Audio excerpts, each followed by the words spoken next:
Okay, so once you have your data in table 1 and table 2, you're going to graph them. And so the way you're going to graph in Google Sheets is you're going to highlight the cells you want to graph. I would suggest you grab from these titles here. Do not grab this table, this label here. Grab from where it says distance. Grab that, highlight that data. You're going to go to Insert, Chart. May take a little while to load. That's okay. And it's going to suggest a graph for you.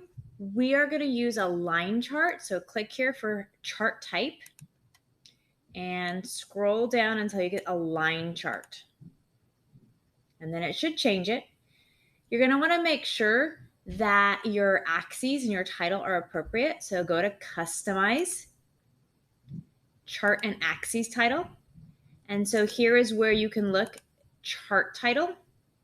You can change this if you don't like the way that sounds. You can change that chart title to something else. Horizontal axis title. This should be distance in centimeters. Vertical axis title. This should be magnetic field in Gauss. Okay. You also have a way here to just kind of play with this in terms of changing the color, changing the background, things like that. Okay.